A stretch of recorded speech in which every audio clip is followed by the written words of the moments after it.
Hey guys, and welcome back to my channel. I got asked on Instagram to get back into making some more technical special effects makeup videos, so I decided to do this battle of sorts between special effects gelatin recipes. Gelatin is an awesome material in the special effects makeup world, and there's so many recipes out there, so I decided to put some of them to the test and show you guys the results. I tested out 3 different recipes, one of which I had never tried, and let's just say I got mixed results. I'll have all 3 recipes listed in the description, and with all of that said, let's get into this battle.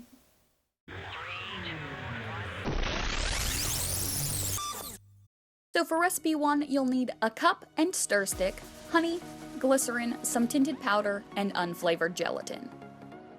I measure out 1 part honey, 1 part warm water, 2 parts glycerin, and 2 parts gelatin, and mix it together. This is a recipe I have tried before, and it's a recipe I like, but I did switch out regular gelatin for fish gelatin. If you didn't know, gelatin is derived from the collagen in animal bones, usually pigs or cows, but in this case, it's from tilapia fish.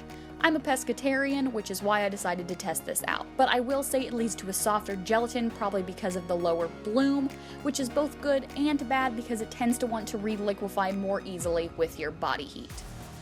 I use some vegetable oil to release both the negative and positive of my mold. This is so the gelatin comes out more easily. It's also helpful to stick your mold in the oven on a low temp prior to releasing it, just until it's warm to the touch. This will make sure your mold doesn't crack when the hot liquid gelatin hits it. I microwave my gelatin mixture in 30-second intervals until the gelatin is nice and runny, but hasn't boiled. If you let the gelatin bubble up, the collagen breaks down and you're left with a less stable end product. Then I slowly pour the gelatin in the negative of the mold and close the mold, pressing down firmly. I let the gelatin set up. If you have leftover gelatin in your cup, you can use it as a timer of sorts to know when the gelatin in your mold is set. You can also stick your mold in the fridge or freezer to speed up the setting time. When it's set, pop your mold with a flathead screwdriver and peel your prosthetic out. My piece came out with a few air bubbles, which happens from time to time, so just throw it back in your cup and melt it back down.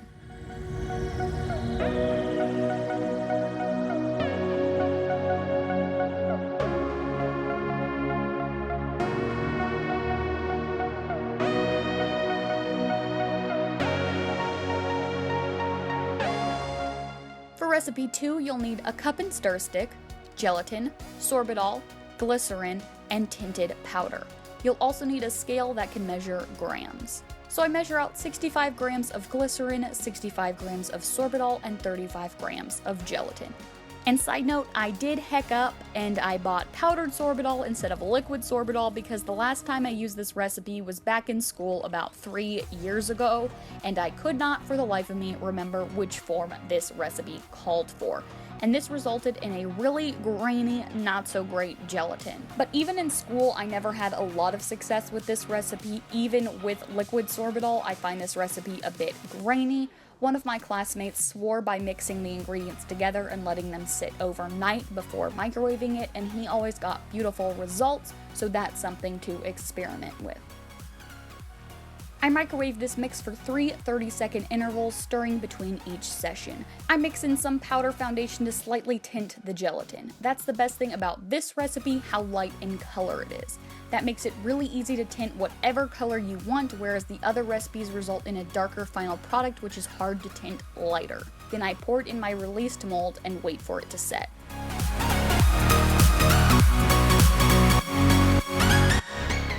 Once it's set, I pop the mold and peel it out. So as you can see, it's a really nice color, but the edges are very opaque and grainy, which makes them hard to blend, but again, that's mostly due to me being a genius and trying to use powdered sorbitol.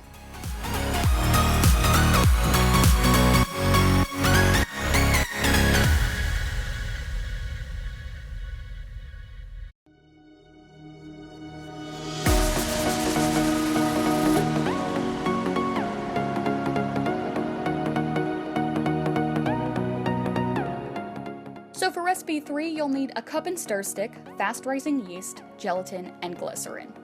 I measure out a 1/4 cup of glycerin into my cup, and I add some tinted powder to that. Then I add 1/8 of a cup of gelatin to it. I microwave it for a minute or two in 10-second intervals, then I let it cool completely.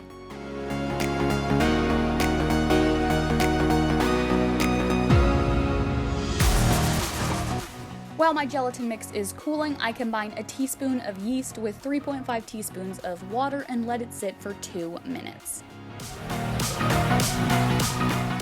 Once the gelatin is cool, remelt it 3 to 4 times, then add your yeast mixture, and it's ideally supposed to foam. But joke's on me, nothing happened. This is supposed to be a dupe for foam latex, which is way more expensive and extensive to make, but I could not, for the life of me, get this recipe to work. And I tried it 3 times. I experimented with warm water, more yeast, and even regular gelatin instead of fish gelatin, and nothing happened. Now, the guy who apparently invented foam gelatin does sell pre-made kits, but I found this recipe online, which was by the same guy, so I figured it would work, but I couldn't figure it out. I even watched his video using his kit, and it looked like witchcraft. So, final results. Recipe 3 for foam gelatin does not work for me, and I'm half convinced it's witchcraft. I did, however, cast a prosthetic in this anyway, and it is a really nice soft gelatin with thin edges. Recipe 2 has great color, but bad edges due to my sorbitol mix-up, and it's a bit hard to get your hands on sorbitol anyway, so it's not the most accessible recipe. And recipe 1 has great edges, is very smooth, and can be made with items found in the grocery store. The only con is that it's hard to tint due to the amber color from the honey. So I wanted to pop back in and show you the updated results, since I did end up casting a prosthetic using the 3rd recipe. Here is recipe 1. Here is recipe 2.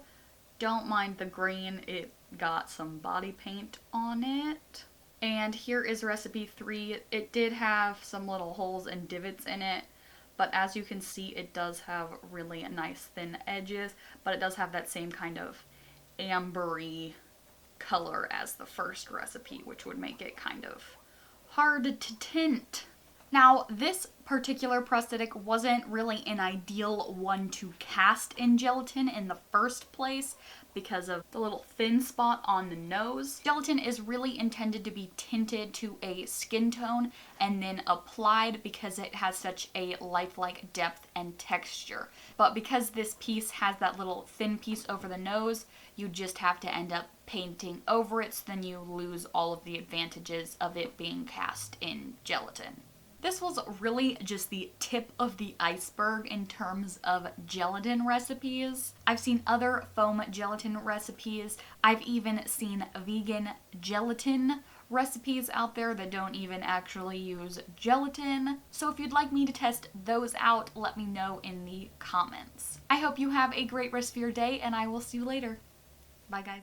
Congratulations, you have made it to my end screen. Click that top link to check out my last video, or click that bottom link to check out a video that YouTube's robots think you'll like. Click that square to help me make more videos, and if you want to make sure you don't miss a single video from me in the future, click that little circle with my face in it to subscribe.